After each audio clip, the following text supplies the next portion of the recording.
Selamat malam, perkenalkan nama saya Edil Burgasanul, NIM 20030300079, kelas C semester 2, jurusan Sosiologi. Baik, pada kesempatan ini, saya akan mempresentasikan hasil review buku saya yang keempat, mata kuliah Teori Sosiologi Klasik. Baik, di sini saya akan mempresentasikan tentang divisi kerja dalam masyarakat, karya Emil Durkheim. Buku 1, Fungsi Divisi Perubahan. Bab 1, Metode penentuan fungsi divisi perubahan. Kata fungsi digunakan dalam dua cara yang berbeda, yang menunjukkan pada sistem gerakan hidup, mengungkapkan hubungan antara gerakan-gerakan dan kebutuhan organisme tentang fungsi pencernaan atau pernafasan, yaitu 1. Pencernaan memenuhi fungsi mengontrol penyerapan cairan atau zat padat ke dalam organisme yang dimaksud untuk memperbaiki kerugiannya. Yang kedua, mengatakan bahwa pencernaan memenuhi fungsi mengontrol penyerapan cairan atau zat padat ke dalam organisme yang dimaksudkan untuk memperbaiki kerugian. Yang berikut, fungsi dari pembagian kerja. Fungsi dari pembagian kerja adalah untuk menyelidiki kebutuhan yang berhubungan dengannya. Kebutuhan itu sama dengan kebutuhan yang sesuai dengan aturan perilaku lain yang karakter moralnya tidak perlu dipersoalkan. Jika memiliki istilah ini, karena istilah lain tidak tepat atau ambigu, tidak dapat menggunakan tujuan atau fungsi yang berbicara tentang pembagian kerja. Karena itu, akan menganggap pembagian kerja ada demi hasil yang akan kita tentukan. Dengan menggunakan hasil atau efek juga, tidak dapat memuaskan bagi kita, karena tidak ada gagasan korespondensi yang muncul. Bab 2, Solidaritas mekanis atau solidaritas berdasarkan kesamaan. Ikatan solidaritas sosial yang sesuai dengan hukum yang represif adalah salah satu yang putusnya merupakan kejahatan. Kata kejahatan untuk menunjukkan tindakan apapun yang terlepas dari derajatnya, atau memprovokasi pelakunya reaksi khas yang dikenal sebagai hukuman. Semua spesies kejahatan ini memiliki kesamaan. Ini dibuktikan dengan reaksi yang mereka provokasi dari masyarakat. Fakta bahwa hukuman kecuali perbedaan derajat selalu dan di mana-mana yang sama. Kesatuan akibat mengungkapkan kesatuan sebab. Kemiripan esensial tidak hanya ada di antara semua kejahatan yang diatur oleh undang-undang satu orang masyarakat, tetapi di antara semua kejahatan yang diakui dan dihukum di berbagai jenis masyarakat. Bab 3, Solidaritas yang timbul dari divisi perubahan atau solidaritas organik. Sifat dari sanksi restitutif cukup untuk menunjukkan bahwa solidaritas sosial yang sesuai dengan undang-undang itu adalah jenis yang berbeda. Ciri khas dari sanksi ini adalah bahwa bukan penebusan, tetapi hanya pemulihan status quo. Penderitaan yang sebanding dengan pelanggaran tidak ditimpakan kepada orang yang melanggar hukum atau gagal untuk mengakuinya. Dia hanya dikutuk untuk tunduk padanya. Jika tindakan tertentu telah dilakukan, hakim mengembalikannya ke tindakan yang seharusnya. Dia mengucapkan pada hukum itu, tetapi tidak berbicara tentang hukuman. Damai yang diberikan tidak memiliki karakter hukuman, hanya cara mengembalikan waktu untuk memulihkan masa lalu sejauh mungkin ke dalam keadaan normalnya. Memang benar bahwa Tarde percaya bahwa ia telah menemukan semacam hukuman pidana perdata dalam pemberian biaya yang selalu ditanggung oleh pihak yang kalah. Buku kedua, tentang penyebab dan kondisi dari fungsi divisi perubahan. Bab 4.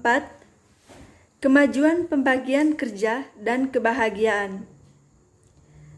Penyebab masalah yang mengabaikan berbagai bentuk pembagian kerja yang diasumsikan sesuai dengan kondisi, ruang, dan waktu. Fakta umum tepat pada bahwa pembagian berkembang secara teratur seiring berjalannya dengan sejarah. Fakta ini tentunya bergantung pada sebab-sebab yang juga konstan, sebab-sebab yang akan diselidiki. Penyebab ini tidak dapat terdiri dari representasi mental sebelumnya, dari efek yang dihasilkan oleh pembagian kerja dengan berkontribusi pada pemeliharaan keseimbangan masyarakat. Ini adalah efek samping yang terlalu jauh untuk dipahami oleh semua orang dan sebagian besar pikiran yang tidak menyadari. Yang berikut, penyebab juga terjadi pada individu dan psikologis. Karena untuk membangun teori tentang hal ini, tidak perlu mengamati masyarakat dan strukturnya. Nalurasi paling sederhana dan paling dasar dari hati manusia sudah cukup untuk menjelaskannya. Kebutuhan akan kebahagiaan yang dapat mendorong individu untuk semakin berspesialisasi.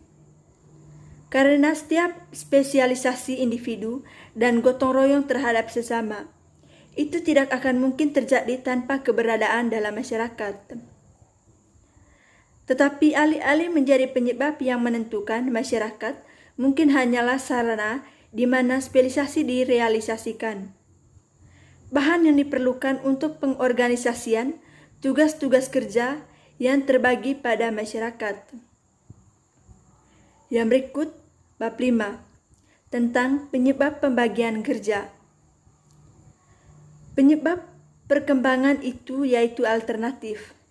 Yang terakhir mungkin hipotesisnya tidak dapat diterima, karena dalam pengaturan segmenter merupakan hambatan yang tidak dapat dibatasi bagi pembagian kerja, dan bahwa pengaturan tersebut pasti telah menghilang agar pembagian kerja dapat muncul. Itu hanya dapat dilakukan ketika pengaturan itu tidak ada lagi. Begitu ada pembagian kerja, maka dapat berkontribusi untuk mempercepatkan hilangnya. Tetapi hanya menjadi jelas setelah pengaturan segmenter sebagai surut. Efek bereaksi atas penyebabnya, tetapi tidak sebagai akibat berhenti menjadi akibat. Jadi, reaksi yang diberikannya adalah reaksi sekunder. Oleh karena itu, peningkatan pembagian kerja disebabkan oleh fakta bahwa segmen sosial kehilangan individualitasnya, sehingga partisipasi yang membaginya menjadi permeable, sehingga dapat menjadi perpaduan yang membuat substansi sosial bebas memasuki kombinasi-kombinasi yang baru. Bab yang ke-6, ketidakpastian progresif dari kesadaran bersama dan penyebabnya. Faktor sekunder. Faktor sekunder bahwa kesadaran kolektif melemah dan menjadi kabur seiring dengan perkembangan pembagian kerja. Bahkan karena ketidakpastian progresif ini, pembagian kerja menjadi penyebab utama solidaritas. Karena kedua fenomena ini terkait sedemikian rupa, tidaklah berguna untuk menyelidiki penyebab kemunduran ini dengan mendemonstrasi keteraturan kemunculannya. Secara langsung menetapkan bahwa hal itu pasti bergantung pada beberapa kondisi dasar, evolusi sosial, dan menunjukkan bahwa kemajuan pembagian kerja disebabkan oleh tekanan yang lebih kuat yang diberikan oleh unit-unit sosial terhadap satu sama lain, yang memaksa untuk berkembang dalam arah yang kurang lebih berbeda. Buku yang ketiga, tentang bentuk abnormal. Bab 7, divisi kerja anomik. Divisi kerja anomik mempelajari pembagian kerja hanya sebagai fenomena biasa. Namun, seperti semua fakta sosial dan lebih umum, seperti semua fakta biologis, hal itu memanifestasikan bentuk patologis yang harus dianalisis. Jika biasanya pembagian kerja menghasilkan solidaritas sosial yang bisa terjadi, pembagian kerja tidak lagi menimbulkan solidaritas. Kita akan tahu lebih baik apa yang diperlukan agar pembagian kerja itu memiliki pengaturan yang penuh. Bab 8. Divisi kerja paksa.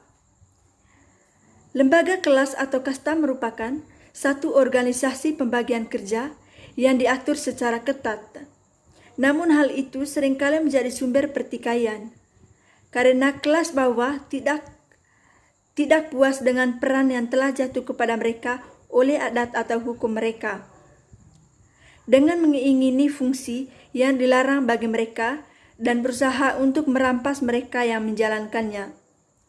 Karena perang saudara yang muncul dari cara kerja yang dibagikan. Yang berikut bab 9. Bentuk abnormal lainnya. Dalam komersial industri atau jenis usaha lainnya yang fungsinya didistribusikan sedemikian rupa sehingga mereka gagal untuk memberikan ruang lingkup yang memadai untuk kegiatan individu. Jelas sekali bahwa ada pemborosan upaya yang disesalkan, meskipun tidak perlu membahas aspek ekonomi dari fenomena tersebut. Yang seharusnya menarik bagi kami adalah fakta yang lain, yang selalu menyertai pemborosan, yaitu kurangnya koordinasi fungsi-fungsi ini. Karyawan memiliki pekerjaan yang cukup untuk menduduki kegiatan dengan cara yang singkat. Solidaritas melonggarkan cengkramnya dan muncul ketidaksesuaian dan kekacauan. Di istana Kekaisaran Romawi Timur, fungsinya sangat terspesialisasi, namun hasil benar-benar keadaan anarki.